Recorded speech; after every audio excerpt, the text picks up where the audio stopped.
N774 initiative is a very, very focused, multi-sectoral approach towards alleviating our challenges. Federal government unveils 774 initiatives seek support to tackle malnutrition and food security in Nigeria. Some children were declared missing. Property worth millions of naira were destroyed. Residents of the affected communities now find themselves homeless. Deteriorated to the point where bandits now officially provide bank accounts for ransom payment to be made for kidnapped victims. Federal legislators beam searchlights on flooding, use of telecommunication and financial systems by bandits to facilitate payment of ransom. I want to assure you that we are going to hit the ground, in place proactive security measures, and make a stop. Relief in Rivers State as police steps into restore law and order. Hello and welcome to the Network News. I'm Olajide Bello. Many thanks for joining us. And joining me from Lagos is Ngino John Adams. And of course, Benny Adams is standing by with the business news segments. Benny, what's trending in the world of business? A whole lot in the world of business, but more cheering is the fact that WTO just committed to supporting cotton production in West Africa. All right, many thanks, Adams. Don't let the cat out of the bag yet. Let's wait for your segment to give us, the full gist of your trending stories. And of course, Bade Adeleye is itching to tell us about the update about the Super Eagles. Bade, what's going on? Quite interesting, Olajide. The Super Eagles of Nigeria is almost, a full house for them. And of course, the team had their first official training session earlier today ahead of the qualifying games against Libya. All right, many thanks, but they would come back to you for details of the sports segments. And now let's start with health matters. The federal government has unveiled Nutrition 774 initiative, a framework for comprehensive vision for a nationwide nutrition program to address malnutrition and food insecurity in the country. Vice President Kashim Shettima, during a roundtable with development partners at the presidential villa, said the initiative aligns with President Tinubu administration's broader focus on food security and availability across Nigeria. State House correspondent Abdurrahman Jibrila reports. A presidential commitment with a dual mandate to ensure food availability and reduce malnutrition.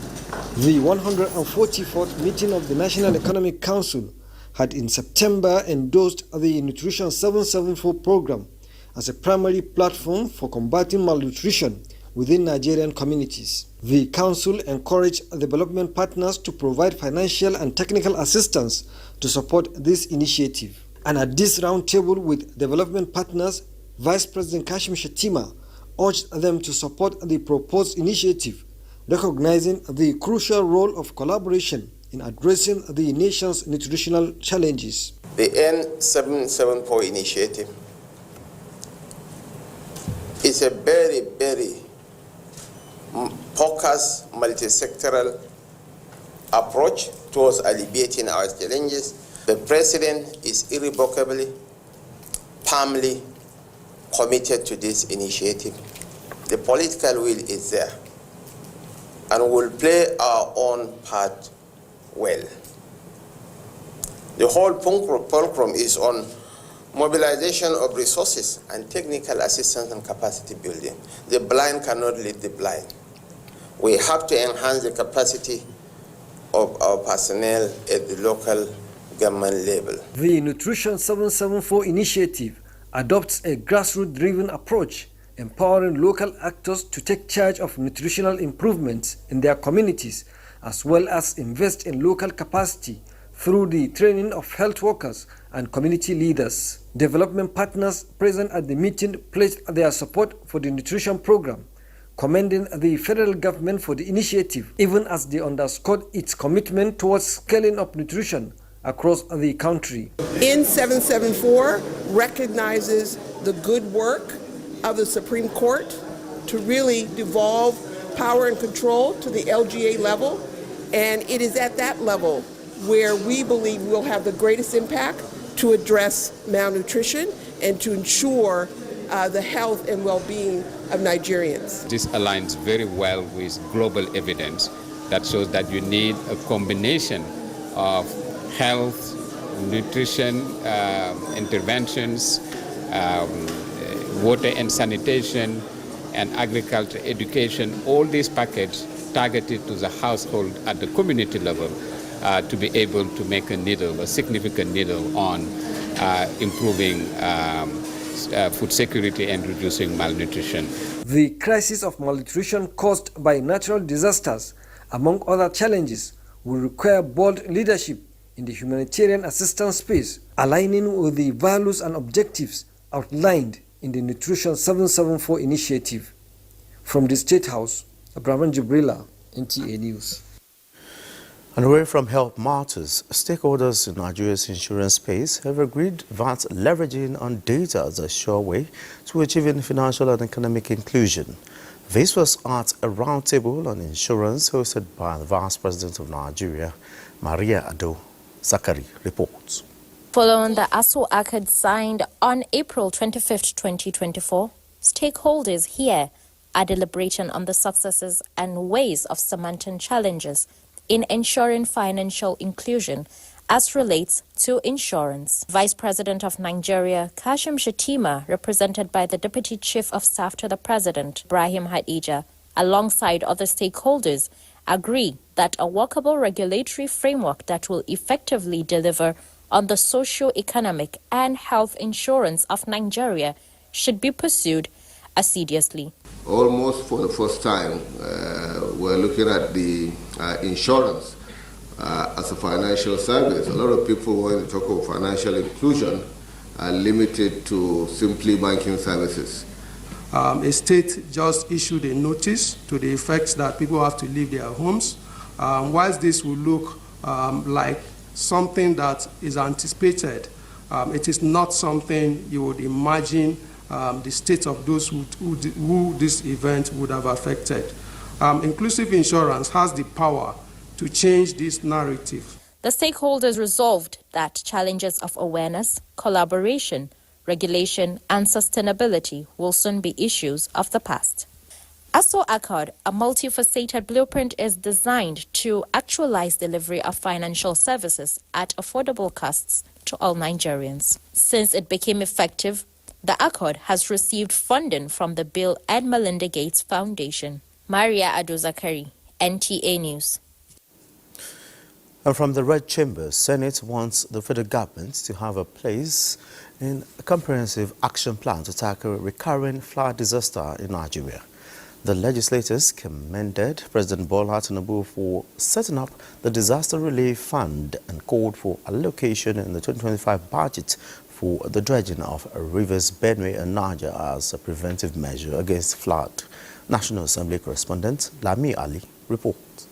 Senator Adebomire Ayodele and Senator Amos Yohana raised the points of order, narrating the devastation of flood on their constituents in Ondo and Adamawa states. Some children were declared missing. Property worth millions of naira were destroyed. Residents of the affected communities now find themselves homeless by the flood disaster. Thousands of displaced people are currently taking refuge in schools. More tragically is the fact that some lives were lost. Having experienced a similar devastation in the last couple of weeks, I know how frustrated he is and the people that were adversely affected. Senate urged authorities to do more in providing prompt assistance to victims. I want this Senate to particularly commend the establishment of the Disaster Relief Fund and give all the support by way of appropriation. The state government is advised to conduct an urgent on-the-spot assessment of the area with a view to finding a lasting solution to the menace of flooding which frequently occurs in the affected areas. We should not continue to be reactive. And in fact, by the time the water drains from the northern part of the country, it will settle in the south. And together with the release of water from the Cameroon dams, we expect flooding in the entirety of the Niger Delta, displacing people. So it's important that the country comes out with a Marshall Plan. The motion from Senator Anthony Ani on the need for government to address challenges in the Nigerian university system was adopted. Remunerations of the Nigerian university lecturers are among the poorest in the world, as it was last reviewed over 15 years ago. If we don't invest in education, if we don't properly channel and prioritize the demands of a modern economy and then produce the required manpower to drive it, then we have not started. Senate passed the bills to establish Federal University of Applied Sciences, Kachia, Kaduna State, sponsored by Senator Sunday Katung, and the Federal University of Technology, Ilaro, Ogun State, sponsored by Senator Olamilekong Adiola. Bill to repeal and reenact the Investment and Securities Act, which seeks to prevent fraud, among other infractions, passed second reading. Protect the integrity of the security market against all forms of market abuse and insider dealings.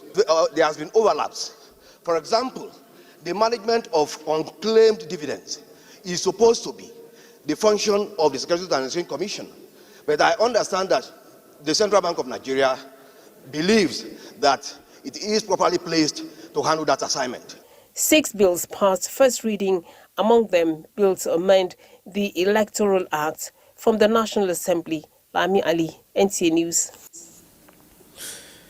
Still talking flood, Director General National Emergency Management Agency NEMA Zubaida Omar says communities resident in flood-prone areas must desist from the blockage of drainages and other waterways to avoid becoming victims of flooding at all times. The DG NEMA said this while on an on-the-spot assessment of flood-ravaged areas in Ondo Town. Ilyasu Yakubu reports. Arrival at Akure Airport, the DG NEMA, Zubaida Umar, met with the Ondo State Governor, Lucky Ayedatiwa, where she extended her sympathy to the government and people of the state over the devastating floods that ravaged the affected communities. She told the governor that she was physically on ground to assess the extent of damage for possible assistance to the victims. Ondo State Governor thanked the DG NEMA for the show of solidarity to the government and people of the state at this moment of devastation. He said the state government has directed immediate evacuation of blocked drainages and waterways to avert reoccurrence of such ugly scenario. The DG NEMA, accompanied by the State Deputy Governor Owolabi Adelami, inspected some of the affected areas. And we are putting heads together, we are having some discussion. There will be need for inter-government agency, to intervene. And this brings home the fact that we need to do much more as people in terms of clearing waterways and also avoiding building on waterways. Having said that, we've seen it, we've done a rapid assessment, and we're going to go back and see how we can collaborate with other agencies to see how we can assist further. Although the flooded waters has receded completely in most of the affected areas, the victims are still counting their losses. The entourage also paid a royal visit to the paramount ruler of Ondo Kingdom. From Ondo, Ilyasu Yakubu, NTA News. And to the Green Chambers, the House of Representatives is calling on the Federal Ministry of Communications and Digital Economy to work closely with security agencies to track ransom payments to bandits. Lawmakers at Tuesday's plenary say there is a compelling need to deploy technology and financial intelligence to crack down on criminal syndicates in the country. National Assembly correspondent Mitari Ipe reports on these and other resolutions of the House. The spate of bandit attacks in Katsina State is once again raised as a motion of urgent public importance. The lawmakers want the security agencies to do more in tracking the bandits and bringing them to justice. The situation has deteriorated to the point where bandits now officially provide bank account for ransom payment to be made for kidnapped victims. Urge the security agencies to block such channels of communication and financial transaction used by the criminals. This motion is referred to the Committees on Defense, Army, Police, and National Security for further legislative action. The House believes the loss of biodiversity in Nigeria's ecosystems can be addressed through deliberate climate change policies. Incentivize MDAs to adopt sustainable practices by A. Ensuring MDAs with carbon credit potentials are given additional funding over their budget envelopes in the next year, starting from 2020.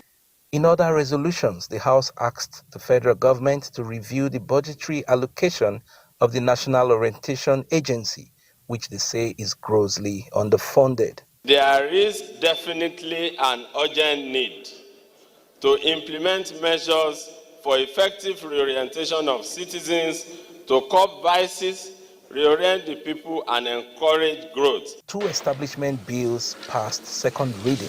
Bill for an act to amend the Federal Colleges of Education Act to provide for the establishment of Federal College of Education, Oyin Akoko. That this bill for the establishment of the Federal Institute for Vision and Optical Research in Nigeria at Erema, Oba Igbema local government area be read for the second time. Meanwhile, the House Committee on Environment has commenced investigation into the environmental impact of oil spills in some Niger Delta communities, with a view to restoring the livelihoods of the people and ensuring that oil companies conform to environmental standards. From the National Assembly, Mitaire Ikben, NTA News. And away from the Green Chambers, State House management is hoping to set the pace in implementation of innovative measures to enhance efficiency as it is set to achieve full digitalization of its operations by next month, November 2024. The Permanent Secretary, State House, Olufunso Adebiyi, disclosed this during an oversight visit by the House of Representatives Committee on Special Duties to the data center located within the vicinity of the presidential villa. Adebiyi believed the completion of the computerization and digitalization process would enhance efficiency, security, and a seamless operation of critical administrative functions. State House, in a statement, Director, State House Information and Public Relations, Abiodun Oladunju, indicated that the visit led by the House Committee Chairman on Special Duties, Kabiru Tukura, was part of legislative statutory oversight to assess the performance of the 2023 and 2024 budgets of the State House. The Permanent Secretary also briefed the lawmakers on ongoing renovations at Dadam Barracks, Lagos, and former seat of government. He pointed out that the renovations are expected to be completed before the end of the year. He invited the legislators for an on-the-spot assessment of the barracks with funds for the project and others at the Lagos Liaison Office sourced from the 2023 supplementary budget and 2024 budget, respectively.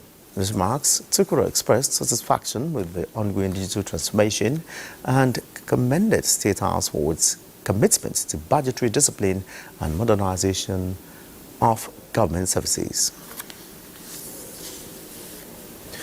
And to internally displaced persons matters, the National Commission for Refugees, Migrants and Internally Displaced Persons has condemned the destruction of a proposed skills acquisition center in Nsu Ehinembano local government area in Imo State, aimed at training persons of concern and IDP by unidentified persons. The Federal Commissioner, Tijani Aliu Ahmed, at a press briefing in Abuja, says the previous visit by his team was to ascertain the proposed site to utilize the building as a skill acquisition center to train returned migrants, refugees and internally displaced persons who are victims of flood and communal clashes and other youth in the state. Protect, assist and maintain the welfare of refugees, migrants and internally displaced persons in Nigeria. Unfortunately, some individuals spread false information regarding the purpose of the visit and the intended use of the facility. It is unfortunate that such misinterpretation of information has caused distress within the affected community. We sincerely express our deepest sympathy to the Executive Governor, Senator Hope Oduzoma, and the good people of Imo State over this tragic event. We equally appeal to all members of the affected community to remain calm and avoid any further acts of violence and destruction of their own assets, as they all belong to them. The Federal Commissioner emphasizes that similar skills acquisition centers are being proposed at the 6 geopolitical zones across the country to serve the population in each respective zone. He states that the Commission remains committed to fulfilling its mandate of providing sustainable and durable solutions to persons of concern. Still to come, Federal government launches CNG tricycle portal for youth participation in the project and Broadcasting Organization of Nigeria to complement in the fight against insecurity. Details after the break.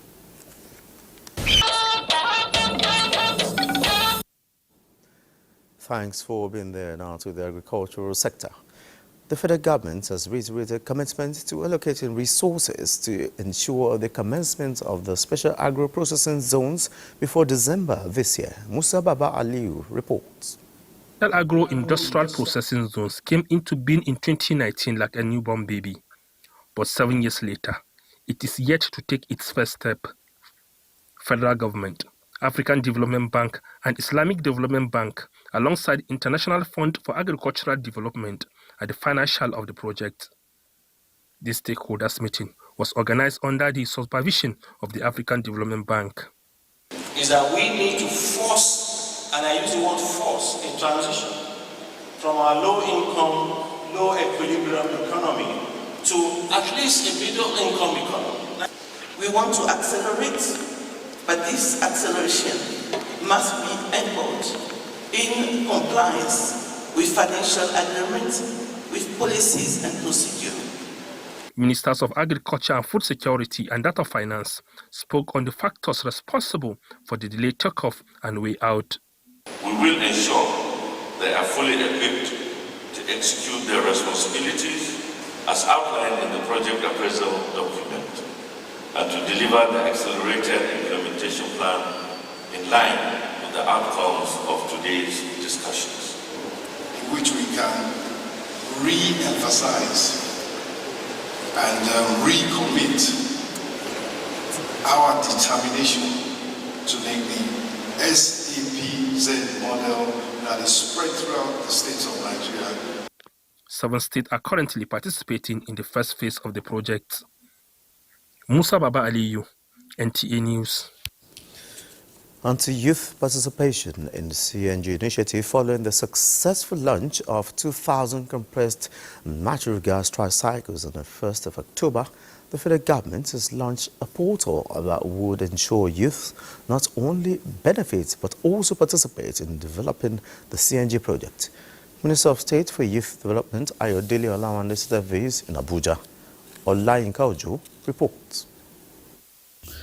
The initiative, expected to create millions of jobs, is in line with federal government's promise to ensure equal access to government programs and projects, as well as transparency and fairness. I therefore use this opportunity to call on all youth who works within the commercial transportation sector, for those who have interest in joining the sector, to enlist. We are also saving the nation in terms of the cost that is typically spent on subsidy on petrol. President, National Commercial Tricycle and Motorcycle Owners and Riders Association, Sani Hassan, assured the minister of the association's commitment to mobilize members to achieve the mandate. We will also do our best to make sure the CNG tricycle given to our members will make very good use of it, and to make sure prompt and successful repayment of the tricycle, because it's not given to us free of charge. We have to pay it back. The portal has 2 websites. Olayinka Ojo, NTA News. And on procurement matters, the National Agency for Science and Engineering and Infrastructure, NASENI, is enhancing Nigeria's procurement operations through specialized training programs. The 3-day comprehensive training holding in Abuja is aimed at developing best practices in procurement systems. Lydia Sampson reports. Efficiency and transparency in procurement systems is crucial for fostering proper project execution and resource management. Under the leadership of Executive Vice Chairman Khalil Haliru, NASENI's focus is on equipping personnel with the necessary skills to streamline procurement processes across various sectors. This initiative aligns with NASENI's broader mandate to strengthen Nigeria's science and engineering infrastructure and promote technological advancement and industrial growth. To align with the law and also Mr. President's vision, with regards to better governance and also more quality projects. So every time we have an opportunity to send our staffs, for training, and we constantly need to tell them to abide by all the guidelines. So what we are here to do is really to show them best practices. Tell them what they are doing right, what they are not doing right, so that they can improve, and much more feedback.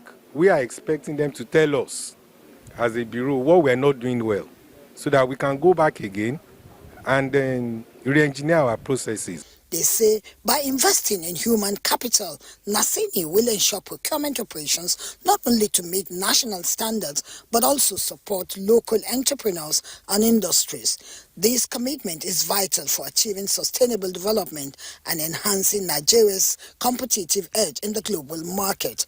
The training is expected to reinforce NASENI's role as a pivotal agency in Nigeria's quest for technological self-reliance and economic prosperity. In Abuja, Lydia Sampson, NTA News.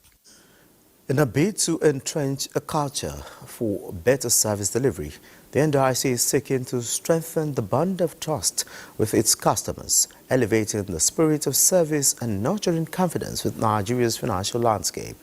This is the position of the corporation as it joins the world in marking 2024 Customer Service Week.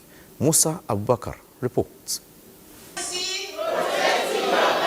In today's fast-paced financial landscape, delivering exceptional service isn't just a goal, it's a necessity. The Nigeria Deposit Insurance Corporation, NDIC, recognizes this as it celebrates Customer Service Week with a theme above and beyond. The NDIC, established to protect depositors and ensure financial stability, continues to prioritize customer satisfaction by going above and beyond in its service delivery. In an environment where competition is fierce and choices are plentiful, what sets us apart is our ability to deliver outstanding customer service. It is not simply about meeting basic expectations, it's about surpassing them in ways that create a lasting impact.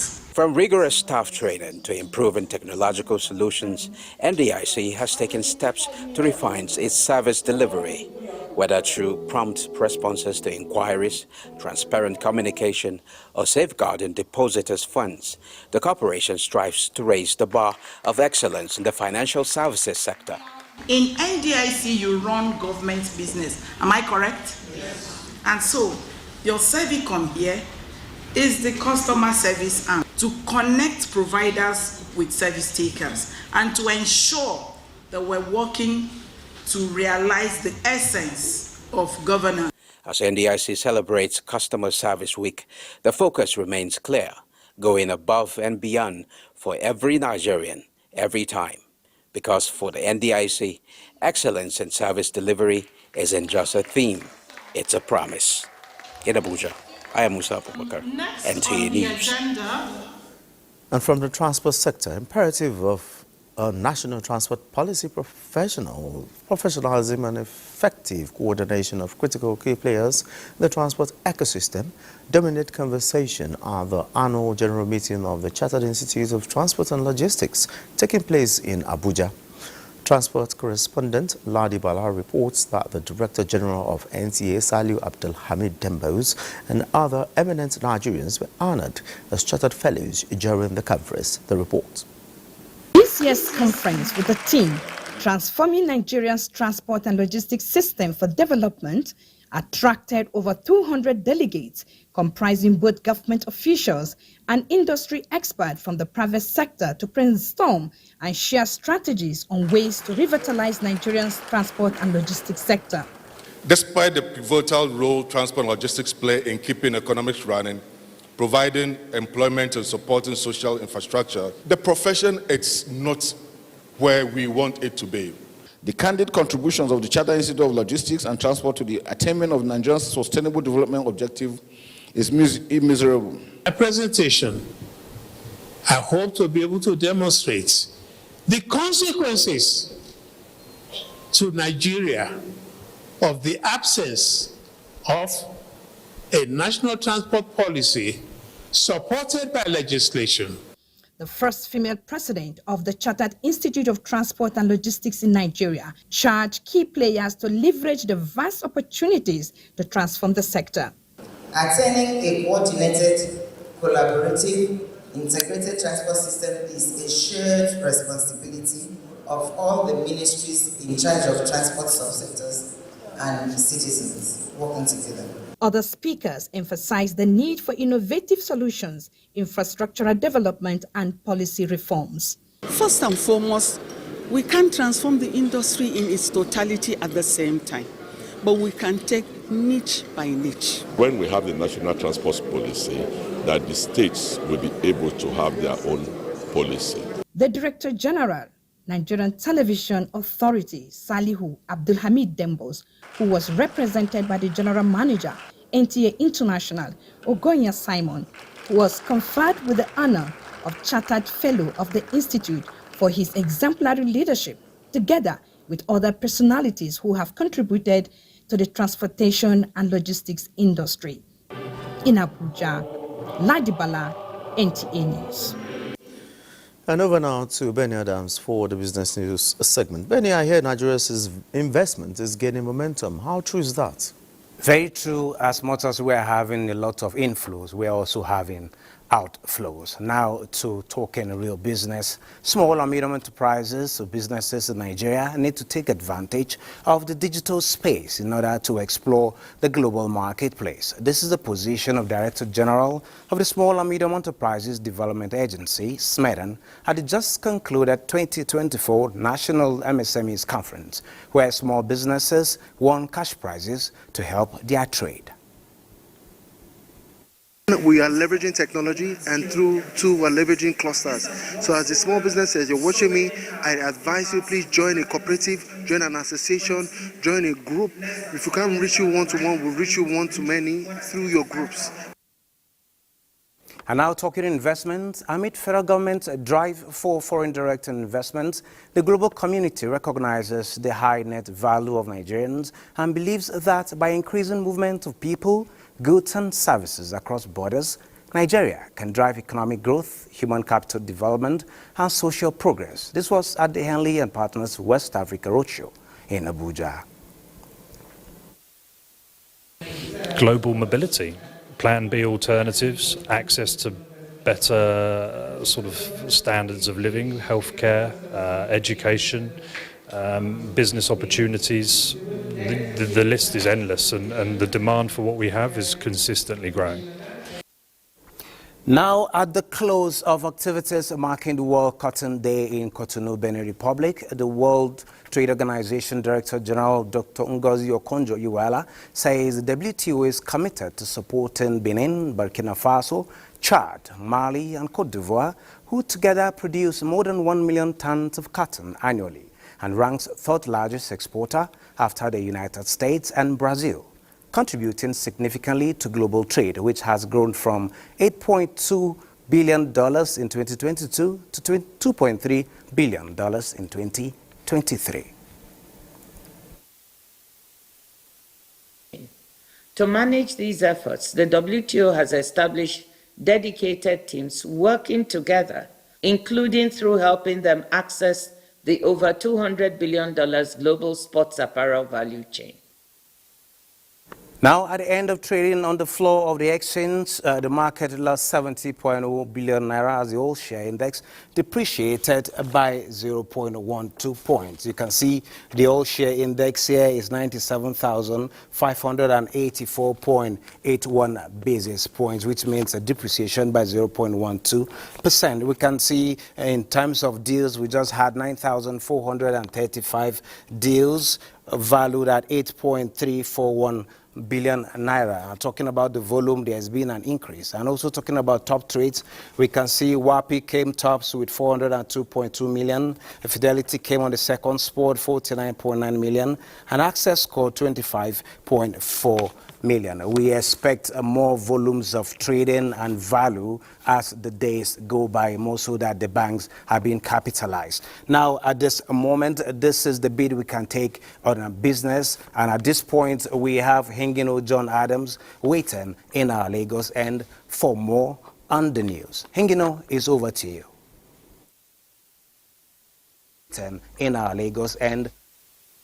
Thank you, Benny Adams.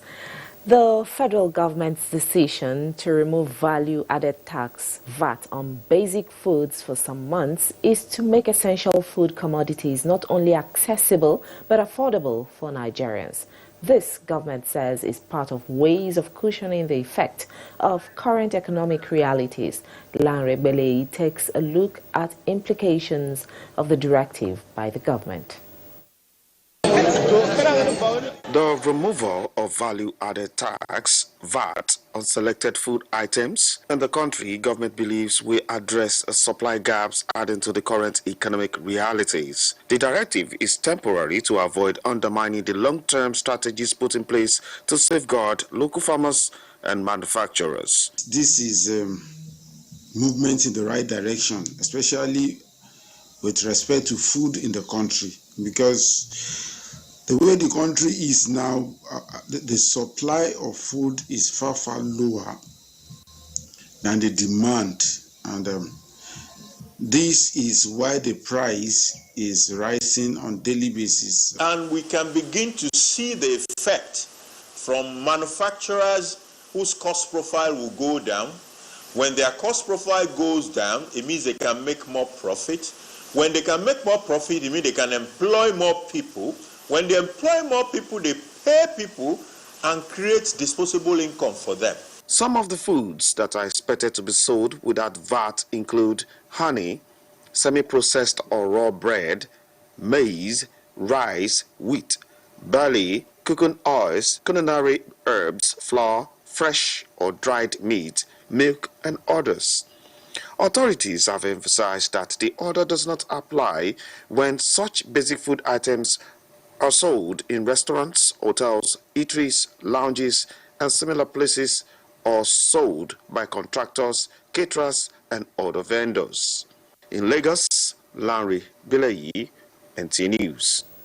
Addressing the challenges militating against free trade is pivotal to achieving economic inclusion of small-scale entrepreneurs and accelerating economic growth.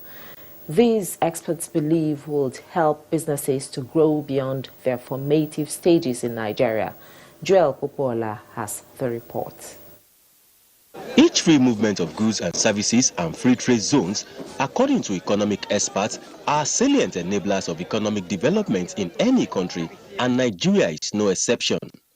Over the years, the federal government has adopted a series of policies to achieve trade facilitation, including remodeling Nigeria's port operations to hasten clearance of goods at the port. While this is commendable, the numerous checkpoints along the borders have to be reduced to allow easy movement of goods. There are so many incumbents to trade facilitation. Look at the checkpoints along 7 axis. During the night, you can see not less than 70 checkpoints. We see a situation whereby 3 or 4 different agencies are controlling one item. The border officials will also need to realign themselves to facilitating trade.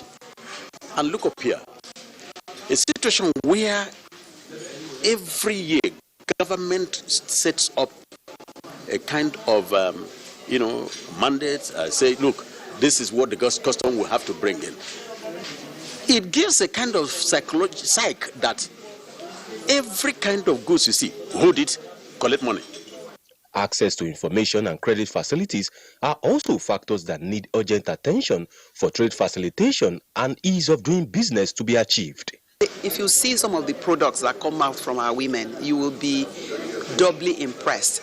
But the fact is, the finance to ensure that we have the kind of quantity that would be a game changer for their businesses is actually missing. Experts believe having a proper documentation of business owners and traders through their respective associations will help government policies and initiatives achieve the desired results.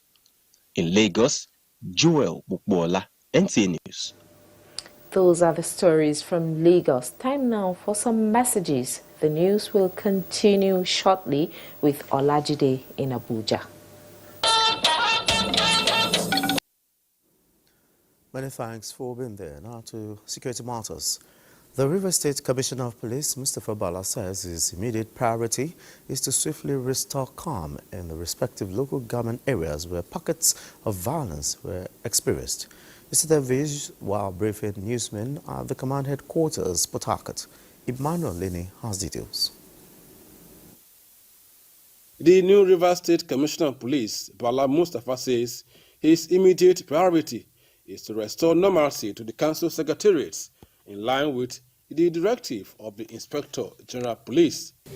And we want to assure you that we are going to hit the ground to in place proactive security measures and make a stop to all these incessant attacks and secure not only secretariats, but secure the state generally. We are already on ground. We are going to do the needful, secure all those violent areas, in place security, proactive security measures, through what? Through aggressive patrol and confidence building patrol. He says the directive by the Inspector General of Police is in line with the constitutional mandate of the police and will do everything to stop incessant attacks in the state. In Port Harcourt, Emmanuel Lene, NTA News. And on security reportage, the Broadcasting Organization of Nigeria, BON, is to complement the ongoing drive against insecurity through collaboration and training of defense correspondents and effective reportage of internal security operations. Defense correspondent Ismail Musa reports that the Vice Chairman of BON, Tony Akiotu, said this while on a courtesy visit to the Minister of Defense, Muhammad Badaru Abubakar, at the Ship House, Abuja. They are the members of the Broadcasting Organization of Nigeria, BON, in the Ministry of Defense, the administrative arm of the military. They are the umbrella body of the electronic media outfits in Nigeria, and their mission is to seek collaboration with the Ministry of Defense.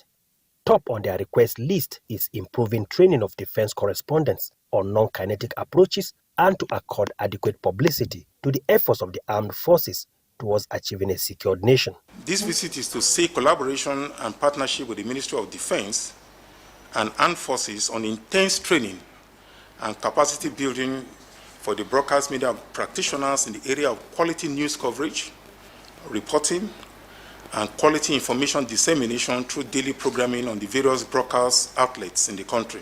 Nigeria is all ours, and we have to work together to rid this country of these security challenges.